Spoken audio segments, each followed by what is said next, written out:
Hello. This is my second video where I take a look at some upcoming indie games releasing next year. I'll have the link for the first one below the like button if you missed that one. When I made the first one, I thought I found most of the interesting games releasing next year, but no, I have 17 more games that at least I look forward to playing next year. Don't forget to subscribe for more lists like this one. First up, we have Era 1. This looks like a very ambitious strategy game. It combines real-time strategy, base building, large-scale space battles, and what looks like an insane amount of customization. You of course build your own base, you customize it to your liking. The ships and the fleets can also be customized and tweaked in whichever way you want. The amount of commands in battle and how your ships act also look impressive. I just hope there isn't too much here or it's structured badly that it becomes an inconvenience. With a lot of options, everything needs to be explained well. To build, you obviously have to gather resources. Destroyed ships can also result in resources you can't collect. You can even pilot ships in first person. I like that you can go from like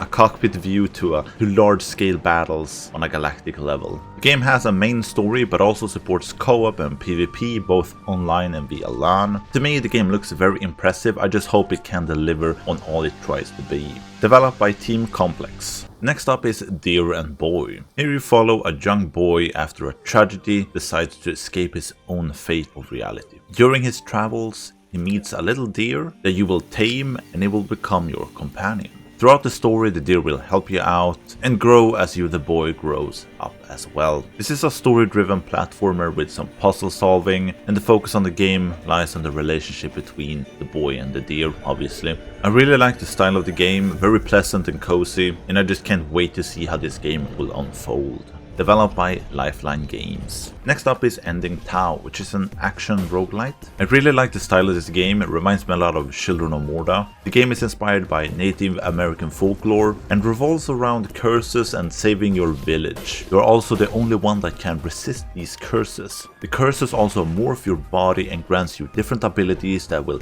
drastically change how you play the game. On top of that, you also have upgrades that lets you further shape your build and playstyle. The world is also procedurally generated, but the maps and rooms seems pretty small. As I mentioned, I do like the game's style. It's very dark but incorporates a lot of color, granting the game a very distinct look. As I mentioned, you're trying to save your village and rebuild it. This will unlock relics, skills and allies, so there seems to be a lot of systems in the game that will enhance your character. Developed by Extra Small and Sad Socket. Then we have Yes Your Grace Snowfall, a cinematic kingdom management game. I never played the first one, I have it on my wishlist but I never bought it. But I will definitely buy this one. You are the king and have to manage your kingdom's resources, make difficult decisions, manage the people under you, pass laws, set taxes, and each decision bears consequences. You get to hire agents that will help you out with different things, aid in certain matters, but also stir trouble. They all have unique skill sets, their own personality, which will make everything a bit more complicated. Family is also an important factor in the game. You'll watch your children grow as you try to keep the kingdom together. I love the pixelated graphics, and the second game looks to be more polished and a bit more cinematic than the first one, and it looks like they've built upon what the first game is, fleshed it out a bit more, and made it better in every way. Developed by Brave at Night. Next up is Somber Echoes, a Metroidvania taking place on an abandoned spaceship. You play as Adrestia that have just awoken. You must now stop your twin sister Harmonia from unraveling the universe. I really like the horror vibes this game has combined with sci-fi. It looks great. Truly some horrific creatures in the game. The gameplay in combat is focused around acrobatics, but a lot of interesting moves and parry to gain advantage in combat. I hope there is some freedom in how you can approach combat, but at least it looks very fluid. The ship looks very big and looks to have a lot of different biomes in it.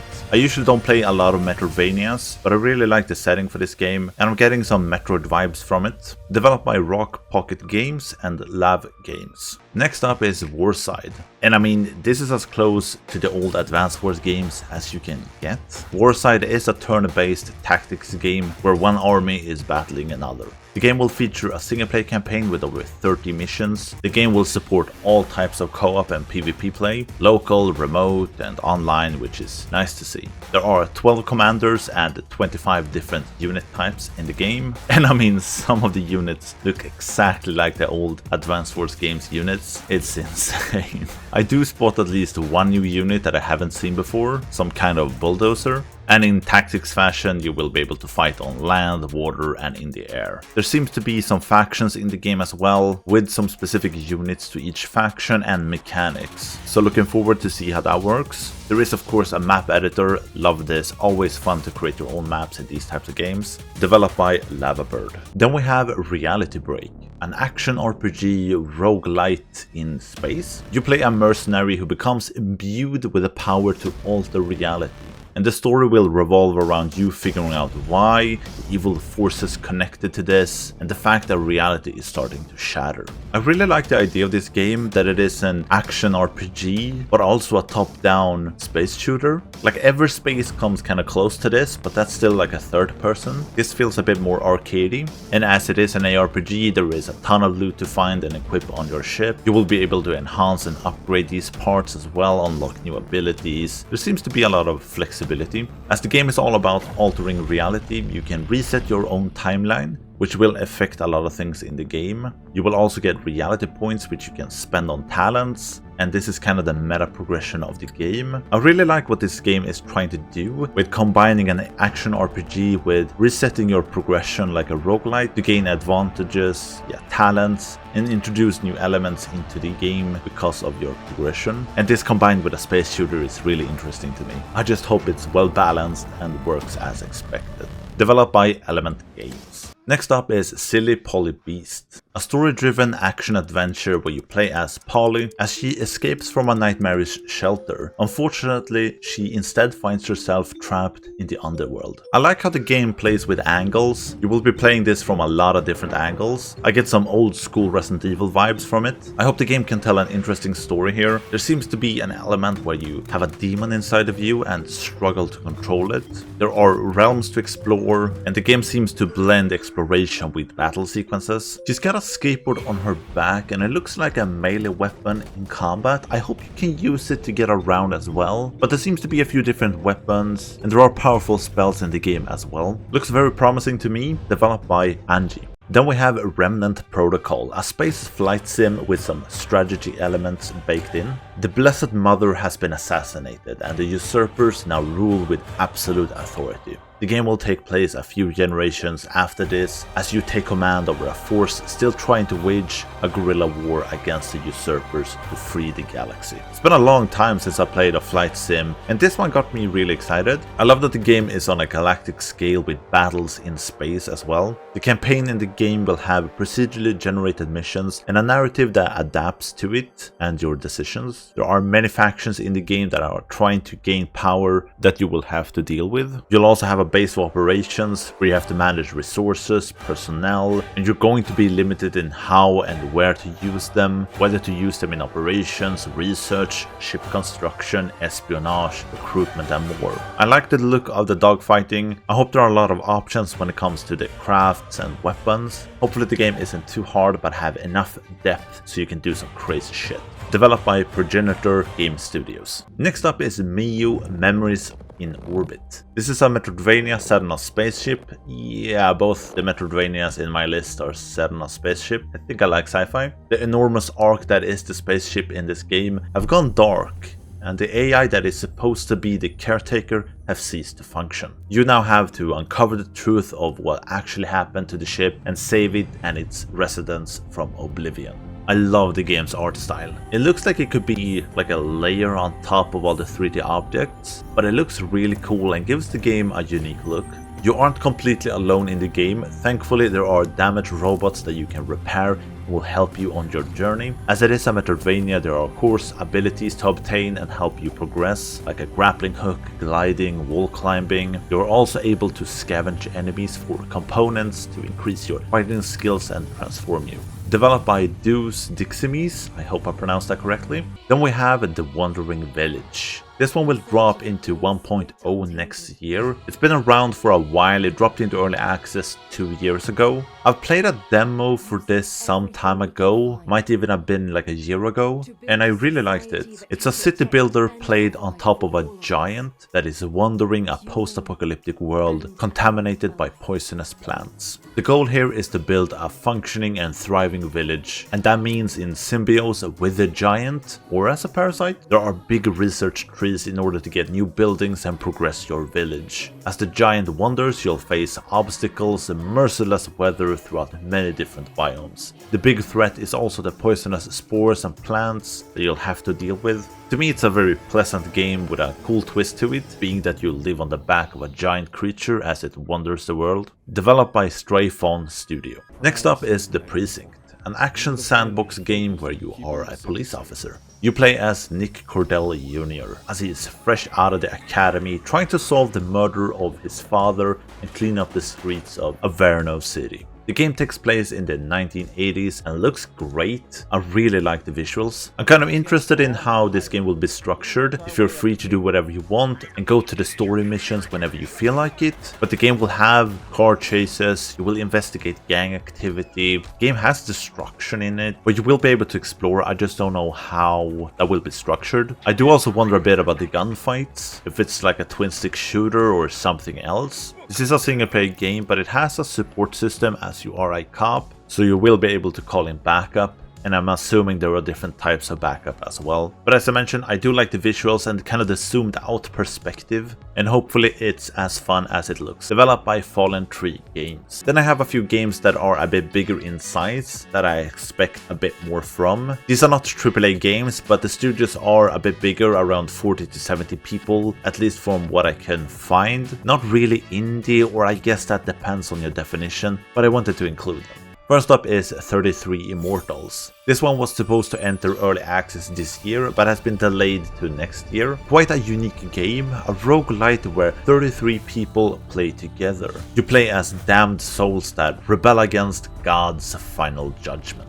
It doesn't seem like all 33 players will be playing together all the time. It looks like you will be split into groups that have different objectives, and then you come together to kill like the boss of the level. The game kind of mimics raiding in MMOs a bit, and I just hope it's well balanced and that you can help each other. It's kind of a fine line to thread here, because I don't want the game to be too easy, or you don't want like 3 or 5 people to be the cause of why you lose the level. And I'm also kind of wondering, if you don't have 33 people, will there be bots? Because at some point the game will have a declining players, and it would be a shame if you can't play it. But overall, I'm very excited for this one. I like the concept. Developed by Thunder Lotus. Next up is Hell Is Us. This one looks really cool to me, a bit like if you merged Death Stranding, Elden Ring and Control into one game. And I'm kind of impressed, because from what I found, there are like 50 people working on this game, and it looks like a AAA game. It's a third-person action-adventure game that is focused around the melee combat and exploration. A civil war has divided the country, and the region you're in has suffered a mysterious calamity. Supernatural creatures have become frequent that no regular weapons can defeat. There are, however, weapons forged specifically for fighting these creatures, and these are melee weapons like swords, spears and axes. The game will also approach exploration a bit differently. There are no maps, no compass, no quest markers. The writing, level design and your own decisions will be your guide. I like this in theory, but it's easy for this type of exploration to get frustrating if it's not done correctly. I mean, it's a game after all. Fun should be at the forefront, not frustration and confusion, but hopefully they can pull it off. Developed by Rogue Factor. Then we have The Altars. This was the game I was looking forward to the most this year, but it has been pushed to Q1 next year. Although I am disappointed I won't be able to play it this year, but they take some extra time, then release an unfinished game. In The Altars, you take control of Jan Dolsky as he works to survive on a planet that is slowly turning its face towards the giant sun. To survive, you need to move your base and manage it, gather food, fuel and other precious resources from the planet. You won't be able to do this by yourself, which is why you must create alternate versions of yourself. The idea of this game is really cool, and it will be really cool to see all the versions of the main character interacting with each other in this kind of adventure sim game, developed by 11-bit studios. Then we have Eternal Strands, a third-person action-adventure game. You play as Bryn, a weaver on a quest to recover her people's home. From what I gather, a weaver in this game is like a mage warrior of some kind. The game feels like a fairly standard open-world adventure game, much like Genshin without the gacha or the latest Zelda games, maybe a bit of Wayfinder and Dragon's Dogma thrown in there as well. In the game you will be able to use a lot of different magical abilities. There are a bunch of different weapons to utilize as well. The developers have worked a lot on the physics in the game and how the spells interact with enemies and their environment, with destruction, freezing and heating up things. You can also enhance your weapons with spells, combine them, all that good stuff. You can also climb most things in the game, even enemies. There are secrets everywhere while you explore. I just hope the game isn't too generic, and I hope it doesn't try to be too much and spread itself too thin. This is also a single player game only, so I would assume it's kind of story driven, so I'm hoping the story goes somewhere interesting and unexpected as well. Developed by Yellow Brick Games. Next up is Dragonkin The Banished, a new action RPG. The world has been corrupted by the blood of the dragons, and you search for the Dragon Lord in order to stop this. This one looks very promising to me. I love The Last Epoch that dropped earlier this year, and I'm really excited for Path of Exile 2. So there are a lot of ARPGs out right now, or soon will be out. The graphics for this one looks good. The classes looks interesting, a wide variety of locations. The 4 classes in the game are Barbarian, Oracle, Knight and Tracker. They haven't shown that much of the game yet, and I don't really know how the skills and the end game will work, but you acquire skills as loot and you place them in a grid next to modifiers. It sounds like there will be a lot of flexibility in this system, but we'll see. The game will support local co-op or 2 people and 4-player co-op online. I really like this. But yeah, definitely a game to keep an eye on if you like ARPGs. Developed by Echo Software. That was all the games I had for this list. Thank you so much for watching. I do really appreciate it. I put a lot of effort into these videos, so it means the world to me when you guys are watching them. As always, have a great day or evening, and I'll see you in the next one. Bye.